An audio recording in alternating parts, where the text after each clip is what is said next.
我常常看到孩子在面临抉择的时候，最常说的一句话就是：“我不知道自己要什么，或者说我不知道自己要选择什么。”他们在谈自己的时候，常常让我觉得他们的那个自己好遥远，好像不是一个他们认识的人。然后我就在想，怎么会这样子呢？后来我才发现，孩子在教养的过程当中不被允许成为他自己，所以我常常会问父母、问老师：你们愿意让孩子成为他自己吗？很多老师或者很多大人告诉我，可以呀，我当然允许孩子成为自己啊。因此我就会问大人：你允许孩子有独立的意志吗？他可以自由选择他的职业吗？他可以当个律师，他也可以当个工友。你允许孩子选择自己的性向吗？他可以当个异性恋，他也可以当个同性恋，也可以当个跨性人。你允许吗？你允许孩子有自己的意见，他可以自由的表达吗？你允许孩子有自己的情绪，他可以认识自己的情绪吗？常常我看到一个大人在面对他的小孩，小孩在生气的时候，大人往往跟他说：你不要那么生气，你不要再生气了。甚至告诉我们的孩子说：你如果再生气，爸爸就生气咯。哦，原来孩子不可以生气，爸爸可以生气。那一个孩子这么一个狭隘的一个教养的环境当中，他日渐长大，他成为一个大人。我们想想看，一个从小不被允许认识自己情绪、认识自己的人，承认自己拥有生气的人，他会成为一个什么样的大人？我往往看到一个大人在跟别人讲话的时候，面红耳赤，讲话非常的大声，他甚至在跟别人争论着：我跟你说，你不准再跟我这样做咯。旁边的人往往会在这个地方告诉他：哎，你不要那么生气。他还会回过头来跟你说：我没有生气。人家说：你这样讲话还没有生气，我只是讲话比较大声而已啦。是你这样说我才生气的。我在这里看到一个意象，一个现象，一个人怎么能这么不认识自己呢？让他生气了，他的头脑在运作着一个什么样的思维？他不认识自己生气的情绪，我猜多半是他从小的时候他就不被允许，他能够承认他自己的情绪而来的。一个孩子如果很难过，我往往看到一个大人在这个地方安慰他说，告诉他不要想那么多，没事了，你不要难过。可是我往往会跟大人说，当我们这么说了以后，孩子就不难过吗？尤其是男生，男生呢，他的身体里面备有着期望的封印，我们往往不能够允许一个男孩流泪，告诉他要坚强。因此，一个大人他如果有了难过，他还允许自己流眼泪吗？他可以承认他是伤心的吗？他真的认识他自己？一个孩子如果害怕，比如说我要参加奇农好声音，我要跟我的师傅说，师傅我很害怕。我的师傅常常会跟我说，你不要害怕。他甚至跟我提意见，你把台下的人当木头。有些时候我的师傅还会给我一些建议，什么建议呢？还要增强我的信心。他告诉我，你要相信你自己，你一定可以。可是他这句话一出来之后，我就离自己更遥远了。我不能够接受自己的害怕，那我要怎么相信自己呢？一个小孩子从这么小长到大了，他跟他的情绪就失去了连结，他不认识自己啊。我们来看小孩子，可以允许他有自己的意见吗？你允许孩子有自己的意见吗？有人大人会说可以呀，我的孩子意见特别多嘛。一讲到他的意见，他就在这个地方跟你喋喋不休，争论个不停。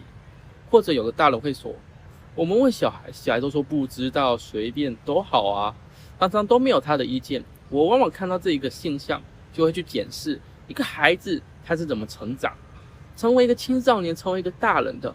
有的时候我看到一个小孩，他的妈妈问他中午你想吃什么，孩子说不知道，随便。妈妈说不要不知道，你说妈妈带你去吃，什么都可以吃。这个女儿一听妈妈这样说，非常的开心，她也跟她妈妈确认什么呢？妈妈真的什么都可以吗？妈妈说可以，随便你说吧。那女儿就开始仔细的在想，叫你自己想你就想不到，赶快！这个女儿还在这里想个老半天。我后来都跟这个妈妈说，一只鸟如果被关在笼子里关久了，你把它放出来，它就不太会飞了。一个孩子如果常常被人家规定着要这样要那样，有一天你给了他自由，他也不知道自己想要的是什么。后来这个孩子终于有了一个答案，他跟他妈妈说：妈妈，我想到了。他妈妈说：快说，你要吃什么？孩子说：妈妈，我要吃炸鸡排。吃中饭，孩子说要吃炸鸡排，妈妈眉头皱起来。妈妈开始跟女儿说：“妹妹呀，你也知道，妈妈跟你说好多次了，炸鸡排很油，不健康，换个别的好不好？”这个女儿也从善如流，马上跟她妈妈说：“好。”就带着她的手开始想，写什么嘞？想了非常久之后呢，她的女儿又想到：“妈妈，我要吃蛋糕。”她的妈妈火气就来，要死了！中午吃蛋糕，没有跟你说中午要吃过正餐吗？我们的孩子真的允许他有意见吗？他的回答是大人心里面的答案，还是他真正自己意见自己的答案？有些时候，我看到爸爸跟他儿子说话，问他说：“你有什么想法，你可以说啊。”可是当孩子说了以后，爸爸的回应却让孩子觉得非常的沮丧。有些时候，爸爸要孩子自己做选择，孩子有了选择，爸爸跟他说：“你真的要这样做吗？你想清楚了吗？如果那样子，你会怎么办？”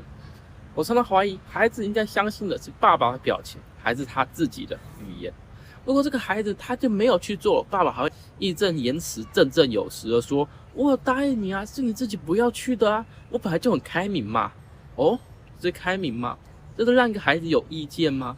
我听到的往往不是这样啊。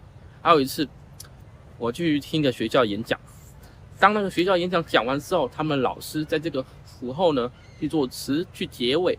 我往往看到来主持的主持人，最后面都会问观众或者学生一句话：“老师刚刚演讲的好听吗？”我往往会好奇，这句好听吗？它可以让孩子自由的回答吗？我们的孩子可以回答不好听吗？我曾经听过有孩子说不好听，我们的老师怎么回答他呢？他们的老师怎么回答他呢？是吗？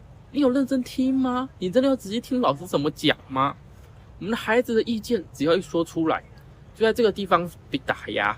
那么一个意见往往被打压的孩子，他不能够接触自己内在的孩子，他不能够成为他自己的孩子。这样的大人，这样的小孩，他日渐长大的过程当中，他会遇到什么问题呢？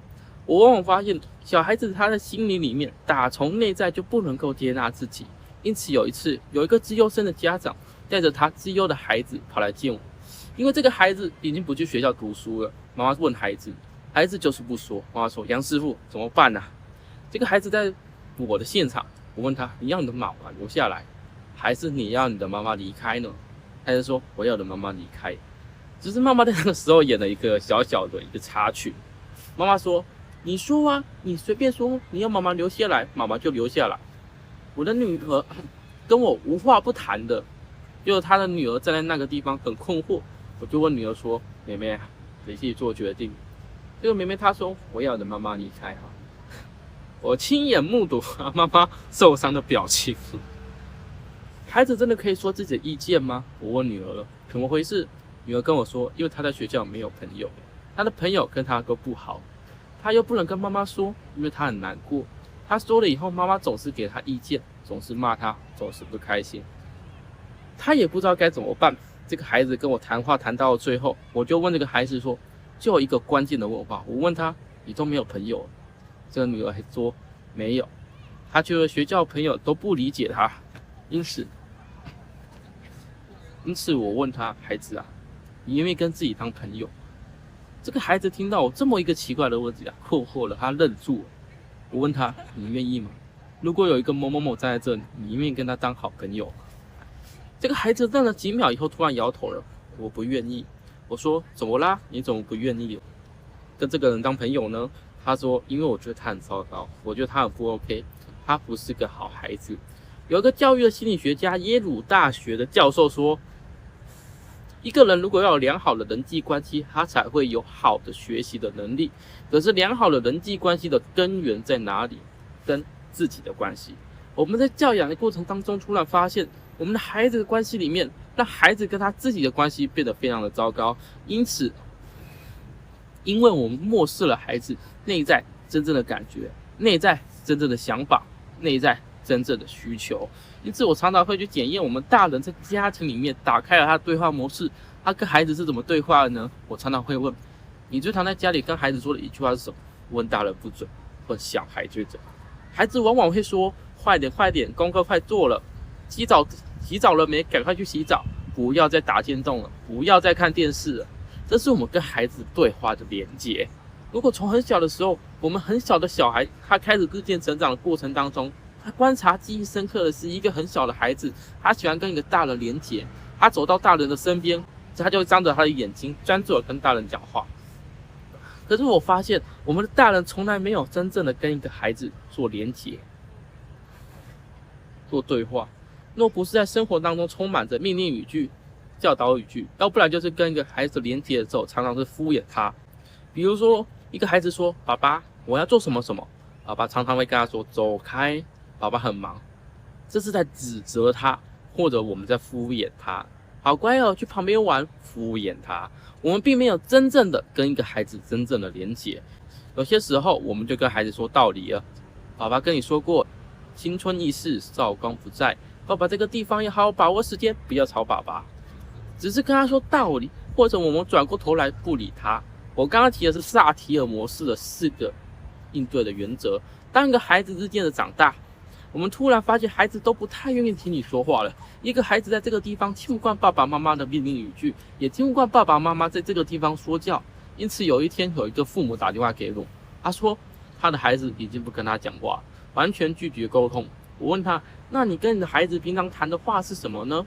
因为妈妈跟我说，他都跟他的女儿说道理。我说，你是学校的老师，学校最会说道理的是谁？他说校长。我说，那你跟校长关系好吗？他说不好。你喜欢跟他说话吗？不喜欢。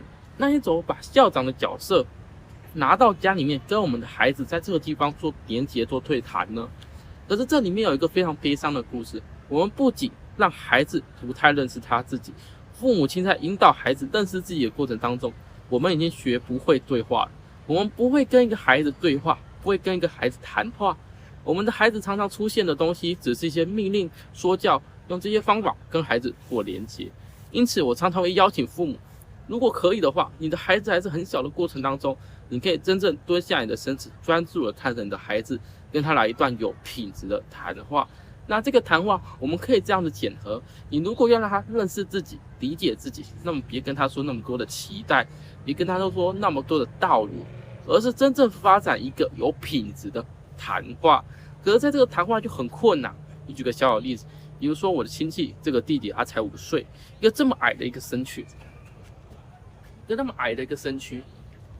跑到我的身边跟我说：“哥哥，我捡到一片树叶。”我常常会在这个地方去跟所有大人考试，问他们：如果有一个小孩子捡了一片树叶，他在这个地方想跟你分享，你会怎么跟他做连结跟谈话？我们不妨在我们的脑海里想一下，你可以跟你的小孩5岁的孩子有5句对话以上吗？你可以吗？我记得那只小孩子拿这片树叶给我，我就蹲下了我的身体，拿着他的树叶，在这个地方端详了大概25秒。为什么要端详25秒呢？因为当我在看的时候，我发现开心了。站在我旁边这样子，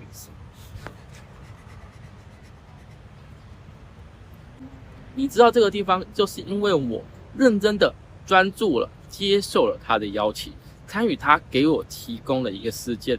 当我参与了他的事件，那么我就是尊重了这个孩子，我就引导了这个孩子去看待他自己，因此他显得特别的开心。